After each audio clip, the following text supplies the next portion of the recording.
I'm sitting inside the glass conference room. The client scans the table, confused, and asks where she is, the woman who led every call. My manager smiles and says she was reassigned. Everyone avoids her eyes. I realize in real time my project has been stolen. The client is Andrea Rodriguez from Brightside Healthcare. She frowns, looking at the unfamiliar face beside my manager. I'm sorry, where's the person who presented the strategy last month? She asks. My manager, Cameron Palmer, clears his throat. We've restructured for efficiency. This is Blake Winters, our new project lead. Blake nods confidently, but I see Andrea's eyebrows knit together. She glances at me sitting quietly in the corner, then back at Cameron. I thought we had continuity on this. Cameron waves a hand dismissively. Blake's been fully briefed. You're in excellent hands. I watch Andrea's expression shift. There's doubt flickering in her eyes. She's not buying it. My heart pounds as I stay silent, wondering if she'll push back now or later. The meeting continues, but tension hangs thick in the air. I lock eyes with Andrea briefly, and something passes between us, an unspoken understanding. Months earlier, I was buried in work. Late nights, skipped weekends, handwritten notes taped to my desk. This project wasn't just work, it was my proof. I had spent 6 months developing a patient engagement system for Brightside Healthcare. Every detail mattered. User interface, data security, compliance requirements. I researched their needs, conducted surveys, built prototypes. My apartment became a workspace covered in flowcharts and post-it notes. Cameron praised me privately but never publicly. Great job, Riley, he'd say in passing, then take credit in meetings. I noticed but stayed quiet. I believed hard work would speak for itself. The project consumed me. I interviewed nurses, analyzed patient feedback, refined algorithms. My friends complained I never had time anymore. My sister asked if I was okay. I just smiled and said, almost done. Every presentation to Andrea went perfectly. She loved my insights, my attention to detail. You really understand our needs, she told me once. That validation fueled me through countless revisions. But looking back, I see the warning signs. Cameron's tone shifted subtly. His compliments became less frequent. Something was brewing beneath the surface, and I was too focused to notice. Cameron announces a temporary support addition during our team meeting. His old friend Blake needs experience, so he's joining our department. Blake walks in wearing expensive shoes and a smug grin. He's overconfident, underprepared, and immediately positioned beside me in meetings. Cameron introduces him as someone with fresh perspectives who'll energize the team. I try to be welcoming. Nice to meet you. If you need any background on the projects. Blake cuts me off. I'm sure I'll figure it out. I've done this kind of thing before. But he hasn't. During our first joint meeting, Blake fumbles basic terminology. When Andrea asks about compliance standards, he looks lost. I step in smoothly, answering her questions while Blake nods along as if he knew all along. After the meeting, Cameron pulls Blake aside. They laugh about something I can't hear. I feel a knot forming in my stomach. Blake starts attending my one-on-ones with Cameron. Just to get up to speed, Cameron explains. But Blake doesn't take notes. He just watches, listening to my strategies, my plans. Within days, Blake's speaking for me in meetings. Emails go out with my name slowly disappearing from CC lines. Cameron begins summarizing my ideas as his own in meetings. I notice it first in a client update. The email thread I started suddenly has responses that don't include me. When I check the original message, my name's been removed from the recipients list. Then Cameron presents my quarterly strategy in a leadership meeting. I'm not invited, but I hear about it later. He didn't mention my name once. Colleagues congratulate him on his innovative thinking. Blake's name appears everywhere now. On documents I created. In presentations I designed. Even my research citations are being attributed to him. I schedule a meeting with Cameron to discuss it. He acts confused. You're overthinking this, Riley. We're a team. No one's tracking individual contributions. But I know better. This isn't collaborative work culture. This is systematic erasure. I start keeping copies of everything. Original emails, timestamped documents, meeting notes. If they're building a narrative without me, I'm building evidence. The next morning, I discover Blake's been given edit access to my shared project folder. I watch in real time as he renames files, adding his initials. I realize this isn't accidental. My coworker Hannah quietly tells me, Cameron's lining Blake up to replace you on this. I laugh it off until I check the org chart draft. Hannah catches me by the coffee machine. She glances around nervously before speaking. Riley, I probably shouldn't say this, but I saw something in Cameron's office. My chest tightens. What? A new org chart. For next quarter, Blake's listed as senior project lead on Brightside. Your name's not there. I force a smile. Maybe it's just preliminary. Hannah shakes her head. It looked final. I'm sorry. I return to my desk, hands trembling. I open the shared drive and search for the document. It's restricted access. Of course it is.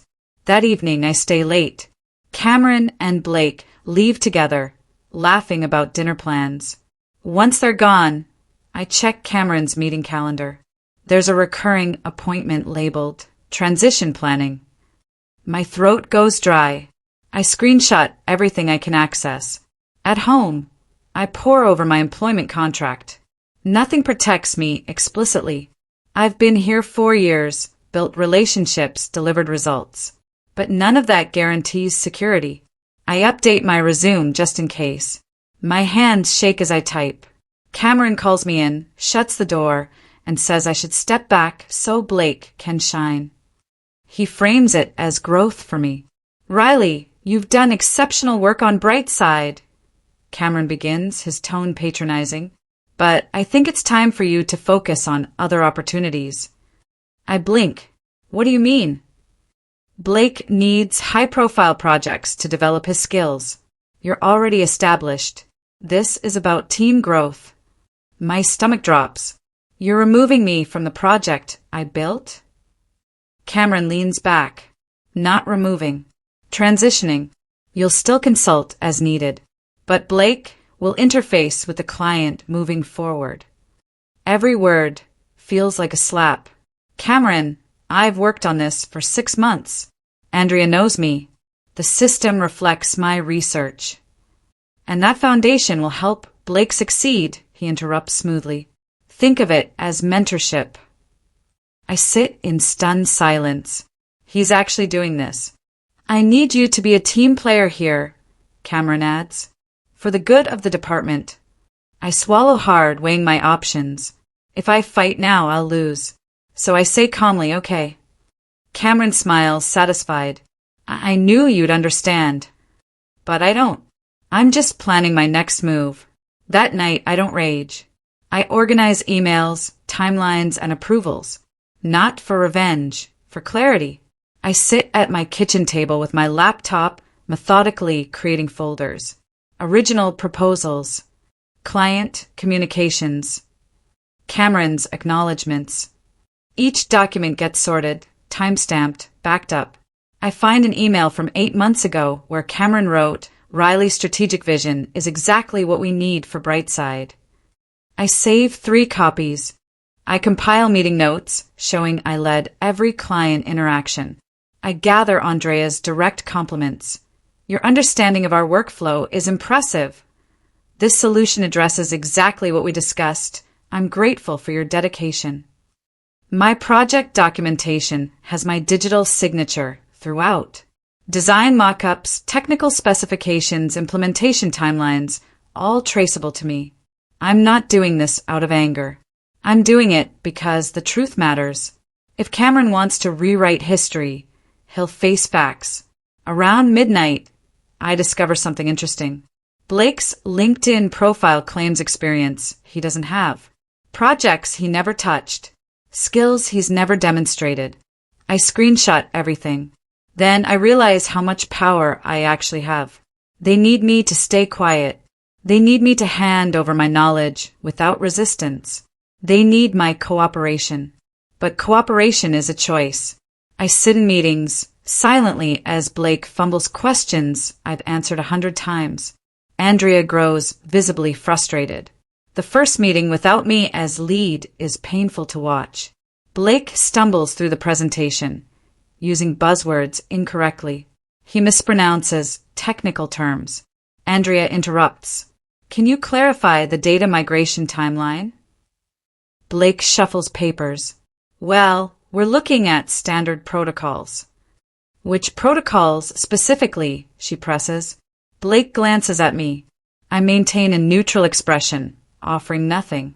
I'll need to confirm with the technical team, he finally says. Andrea's jaw tightens. She's a sharp executive who doesn't tolerate vagueness. I thought you were briefed on all aspects. Cameron jumps in. Blake's still getting oriented, but he has full command of the strategic elements. Andrea doesn't look convinced. She turns to me. Riley, you're still involved, correct? Before I can answer, Cameron speaks. In a consultative capacity. The meeting ends awkwardly. As everyone files out, Andrea catches my eye. There's a question there, unspoken but clear. Later, I receive an email from her assistant requesting documents created during initial planning phases. Cameron asks me to help Blake prep behind the scenes.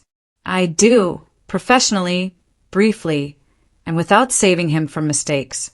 Riley, I need you to walk Blake through the compliance requirements, Cameron says, cornering me after a meeting.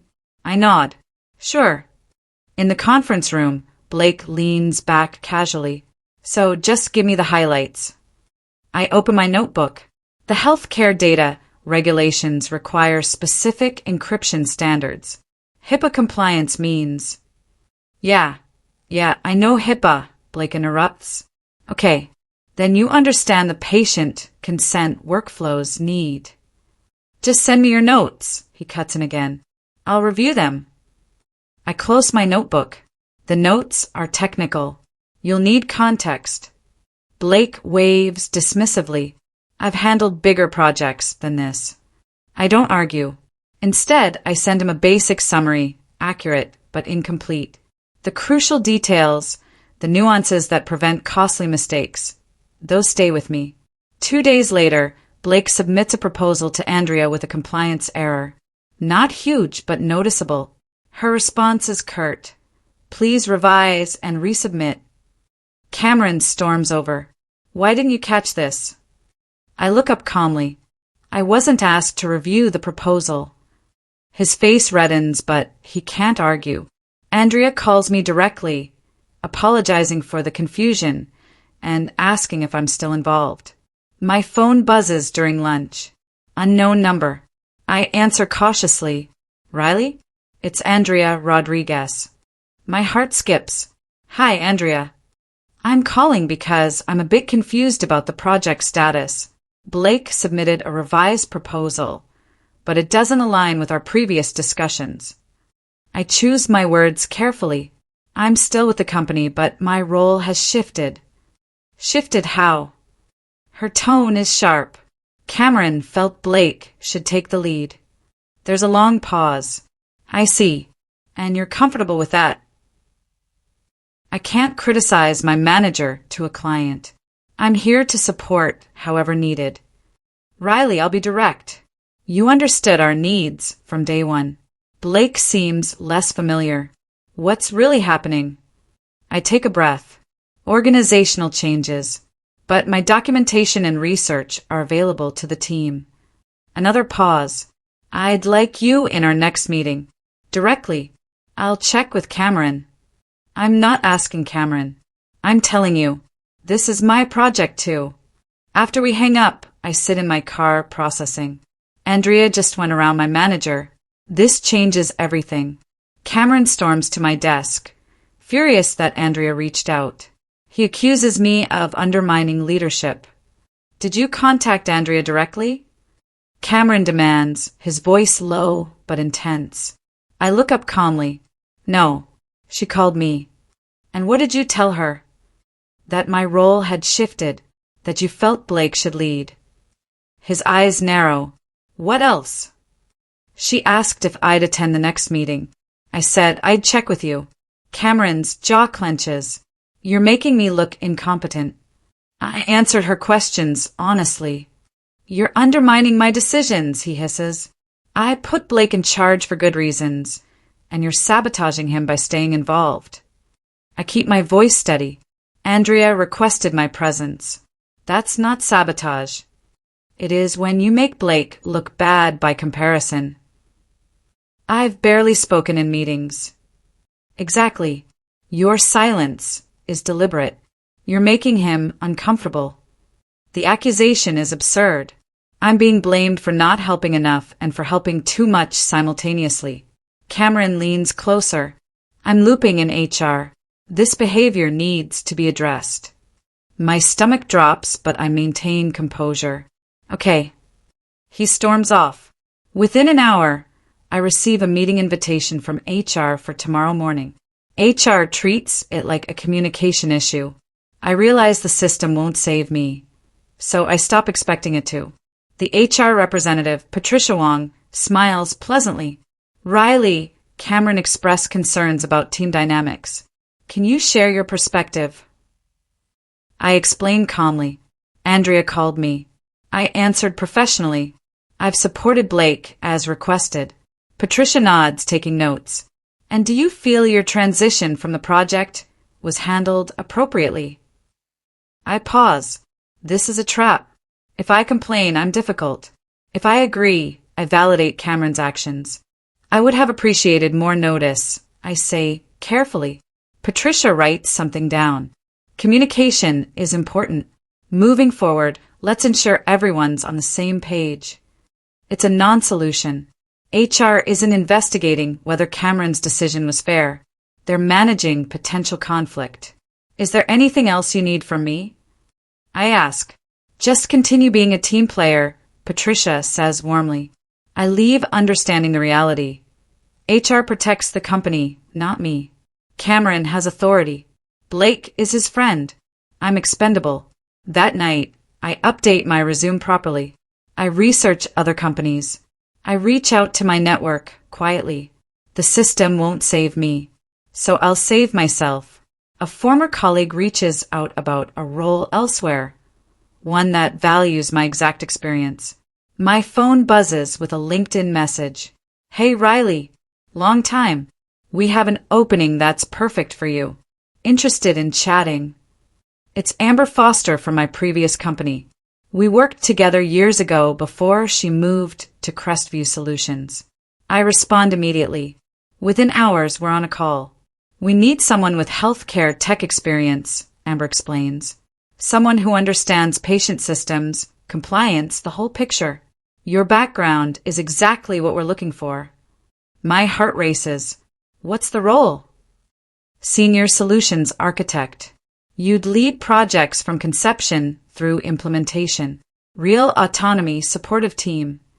It sounds too good to be true. What's the catch? Amber laughs. No catch. Just hard work with people who'll actually value it. We schedule a formal interview for next week. I hang up feeling lighter than I have in months. But I don't celebrate yet. I haven't accepted anything. And the Bright Side project still matters to me. I want to see it through properly. Still, knowing I have options changes everything. I'm not trapped. I'm not powerless. I'm just waiting for the right moment. Andrea delays approval and requests additional clarification from the original project lead. The email arrives during Cameron's team meeting. Andrea's assistant sends it to the entire project team, including leadership. We're pausing the approval process pending additional clarification. Ms. Rodriguez requests direct communication with the original project lead regarding implementation specifics. Cameron's face goes pale as he reads it on his phone. Blake shifts uncomfortably. I can provide clarification. But the email specifically says original project lead. Everyone knows that's me. Our division VP, Andrew Castellano, forwards the email with a single line. Cameron, please advise on resolution. This isn't a suggestion. It's a directive. Cameron tries to maintain control. I'll speak with Andrea and explain the current team structure. But Andrea has already CC'd Andrew. She's not going through Cameron anymore. She's going above him. After the meeting, Cameron pulls me aside. His earlier anger is gone, replaced by something like panic. You need to get Andrea comfortable with Blake, he says quietly. I meet his eyes. I've supported Blake as requested.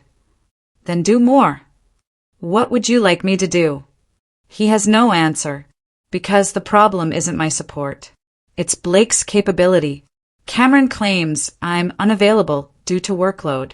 Blake nods along until Andrea asks a technical question he can't answer. The video call with Andrea begins awkwardly. Cameron smiles too brightly. Thanks for meeting with us. As I mentioned, Riley's swamped with other projects, but Blake is fully prepared to address your questions. Andrea's expression is neutral. I appreciate Blake's involvement, but I specifically need technical clarification on the data integration approach. Blake clears his throat. Absolutely. We're implementing a robust, scalable solution using industry-standard protocols. Which protocols? Andrea asks. The standard ones for healthcare data. Andrea's eyes narrow slightly. HL7? FHIR? Direct messaging. Blake hesitates. We're evaluating all options. The proposal specified HL7 version 2.5 with FHIR supplements for modern interoperability. Is that still the plan? Silence stretches too long. Blake glances at Cameron, who looks equally lost. Andrea waits. 5 seconds. 10. The awkwardness becomes unbearable. Finally, she speaks. Perhaps Riley should join this discussion after all. Cameron tries to recover. I'll check her availability. I'm available now, I say, unmuting. I'd been on the call the whole time, just hidden. Andrea's slight smile tells me she knew. Leadership reviews project documentation and notices my name everywhere. Plans, drafts, approvals. Andrew Castellano schedules an emergency review meeting. He's pulled all the Brightside project files and he's not happy. Walk me through the project history, he says, looking at Cameron. Cameron starts with Blake's involvement, emphasizing fresh strategic direction. Andrew interrupts.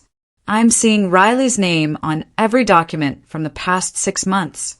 Original needs assessment, technical specifications, compliance framework. All Riley. Cameron shifts.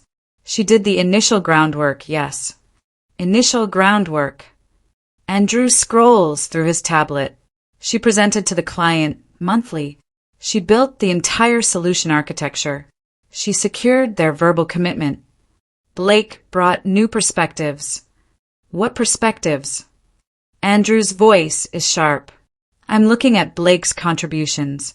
They're minimal, mostly attending meetings, Riley-led. Cameron's face reddens. I made a strategic decision to develop Blake's leadership skills. Andrew leans forward. By removing your top performer from her own project? Right before client approval. The question hangs in the air. I want Riley in tomorrow's client meeting, Andrew says. Not as a consultant. As the lead. Fix this, Cameron. After Andrew leaves, Cameron sits in silence. I remain quiet, waiting. Finally, he looks at me. Tomorrow, you'll present with Blake. I nod. Okay. But we both know what this means. I formally accept the new job offer, but don't announce it yet. That evening, I call Amber back. I'm accepting the position at Crestview. She cheers. Fantastic. We're thrilled. When can you start? I calculate timing. I'll need to give 2 weeks' notice, but I'd like to time it strategically. Meaning, there's a client situation I want to resolve first. One more week, then I'll submit my resignation. Amber understands. Take the time you need. We'll finalize paperwork whenever you're ready. After hanging up, I draft my resignation letter. Simple, professional, dated for next week. I save it in a private folder. The Bright Side meeting is in 2 days. Andrea deserves a proper handoff. She trusted me from the beginning, and I won't leave her stranded. Once that's done, I'm gone. I imagine Cameron's face when I resign. The panic, the scrambling, the realization that he can't replace institutional knowledge overnight. But I'm not doing this for revenge. I'm doing it because I've built something better elsewhere. Still, I schedule my resignation meeting strategically, right after Brightside's final approval meeting. Let Cameron succeed or fail on his own merits first. Then I'll walk away clean. Andrea states, plainly, she wants me leading the project again or she'll reconsider the contract.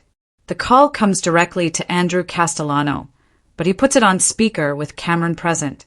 Andrea's voice is crisp and businesslike. Andrew, I need to be direct. The Brightside Healthcare Board is concerned about project continuity. We've invested significant time based on Riley's vision and expertise. Andrew nods. We understand, and Riley will be leading tomorrow's presentation. I appreciate that, Andrea continues, but I need more than one presentation. If Riley isn't the primary lead through implementation, we'll need to reconsider our partnership. Cameron's face goes white. Andrew glances at him. That's certainly your prerogative, Andrea. Can you clarify your concerns about the current structure? Blake seems like a capable person, but he lacks the depth of understanding Riley demonstrated. Our board won't approve a 6-figure implementation led by someone still learning our requirements. She's being diplomatic, but the message is clear. Blake isn't qualified. We're prepared to make adjustments, Andrew assures her.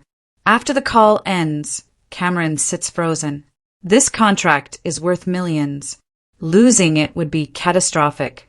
Andrew looks at Cameron steadily. You need to fix this. Now. Cameron corners me. Suddenly kind, suddenly apologetic. He asks me to help fix this. Cameron appears at my desk late afternoon. His expression uncharacteristically humble.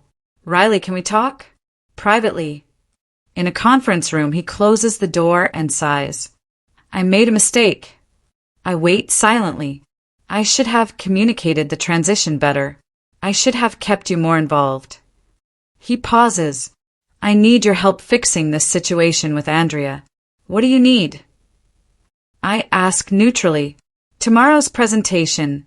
I need you to reassure her. Tell her you're committed to the project. Show her everything's stable. I consider his words. You want me to convince Andrea that removing me was fine, even though she's threatening to pull the contract because of it? Cameron winces. I want you to rebuild her confidence. In Blake. In the team. In our ability to deliver. I lean back. And after tomorrow, we'll discuss your ongoing role. Will I be the lead again? Cameron hesitates. We'll find an appropriate structure. That's not a yes. He wants me to save the contract without actually restoring my position. I stand. I'll present tomorrow professionally. Beyond that, we'll see. Cameron looks relieved. Thank you, Riley. But I'm not done. I'll need something in return. In a leadership call, I calmly explain my role, my removal, and my transition out, sticking only to facts. The next day's meeting includes Andrea, Andrew, Cameron, Blake, and me. Before the client presentation, Andrew requests a brief internal discussion. I'd like to understand the complete timeline, Andrew says, looking at me. Riley, please walk us through your involvement. I open my folder. I began the Brightside project 8 months ago after Andrea's initial inquiry. I conducted the needs assessment, built the technical specifications, and presented monthly progress reports.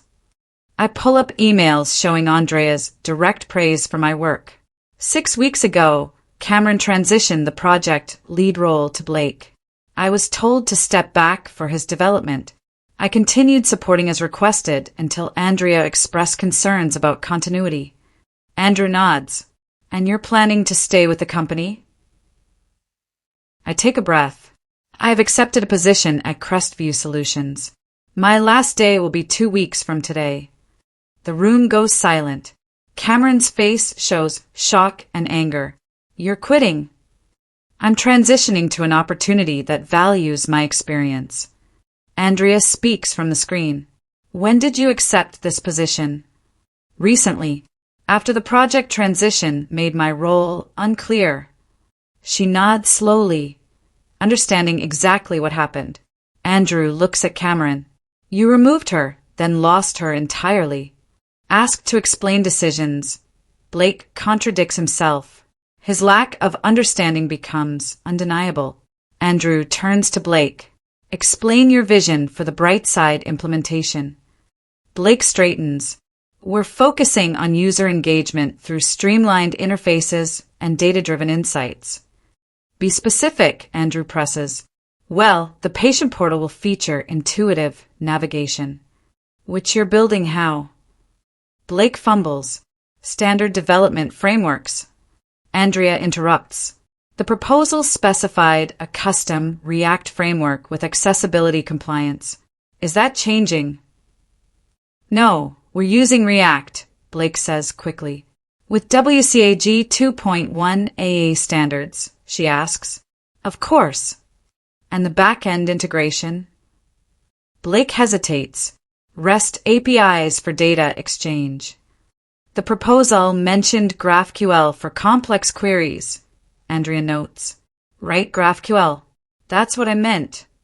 Andrew exchanges glances with Andrea. Blake's contradicting the technical plan he supposedly leads. What about the authentication system? Andrew asks. OAuth 2.0, Blake answers confidently. Actually, I interject quietly. We specified OAuth 2.0 with SMART on FHIR extensions for healthcare-specific authorization. Blake's face reddens. Yes, that's the full implementation. But the damage is done. He clearly doesn't understand the technical details. Andrew calls a pause. Let's take 5 minutes. The truth is now undeniable. Andrea reassigns the contract conditionally. Leadership opens a formal review of Cameron's conduct. After the break, Andrew speaks decisively. Andrea, here's what we're proposing. Riley leads the Brightside implementation through completion. We'll negotiate a consulting arrangement beyond her 2 weeks if needed. Andrea nods. That addresses my concerns. Riley, are you willing? I consider carefully. I can stay through initial implementation. For weeks maximum. After that, I'll provide documentation for internal handoff. To Blake. Andrea asks skeptically. To whoever is qualified, I reply. Andrew agrees. We'll identify appropriate resources. Cameron, I'm also initiating a review of this situation. We need to understand how we nearly lost a major client. Cameron's face is ashen. A formal review could end his career. Blake speaks up nervously. I thought I was ready for this. That's not your fault, Andrew says, surprisingly kind. But leadership decisions have consequences. After the meeting, Andrea messages me privately. Thank you for your integrity. Brightside will request you by name for future projects. I smile. My professional reputation just grew beyond Cameron's reach. My last weeks here will be on my terms. I pack my desk while coworkers quietly thank me. Cameron won't meet my eyes. My final day at the company arrives quietly. I've transferred all documentation, trained the new lead, not Blake, they brought in someone experienced, and completed Andrea's implementation successfully. Colleagues stop by throughout the day. Hannah hugs me. You handled this with such grace. Others share similar sentiments. You deserved better. They made a huge mistake. Good luck at Crestview. I pack my personal items. Photos, a coffee mug, notebooks filled with ideas. For years condensed into a single box. Cameron stays in his office. He hasn't spoken to me since Andrew's review began. I heard Blake was quietly moved to a different department, away from client-facing work. The formal review found Cameron violated company policies around project management and staff development. He wasn't fired, but his reputation is damaged. As I carry my box to my car, I spot Cameron watching from his office window. Our eyes meet briefly. He looks away first. I don't feel angry anymore, just relieved. I load my car and check my phone. One final email notification catches my attention. An unexpected message changes everything one last time. Andrea reaches out again, this time to Crestview, requesting me by name. The email is addressed to Amber, CCing me. We've been impressed with Riley's work and would like to discuss engaging Crestview solutions for our next phase of digital transformation. Specifically, we'd like Riley leading the initiative. Amber forwards it with 3 exclamation points. This is huge. Major healthcare client requesting you before you've even started. You're already making us look good. I sit in my new apartment, reading Andrea's message multiple times. She's not just offering continuity. She's bringing substantial new business to my new company because she trusts me. My phone rings. It's Andrea. Riley, I wanted to call personally. What happened at your previous company was unfortunate, but it led you somewhere better. I'd like our partnership to continue. I'd be honored, I reply honestly. Good, because Brightside is expanding to 3 new regions. The board specifically requested you design our comprehensive strategy. After we hang up, I smile for the first time in weeks. Not a bitter smile or a vindictive one. A genuine smile of satisfaction. Cameron tried to write me out of the story. Instead, he wrote himself out of future opportunities. I leave without burning bridges, without shouting, without regret. Cameron stays behind, explaining himself to people who no longer trust him. My first day at Crestview Solutions feels completely different. The office is bright, collaborative. Amber introduces me to the team, highlighting my healthcare expertise and upcoming Brightside project. People ask genuine questions about my experience. They value my knowledge instead of feeling threatened by it. I receive a message from Hannah. Cameron's been demoted. Andrew's taking over the department directly. Thought you'd want to know. I don't celebrate Cameron's failure. It's just confirmation that actions have consequences. Later, I see Cameron's LinkedIn update, exploring new opportunities in project management. He's job hunting. The review damaged him more than I realized. Blake's profile says he's in business development, far from technical leadership. Meanwhile, I'm building something meaningful.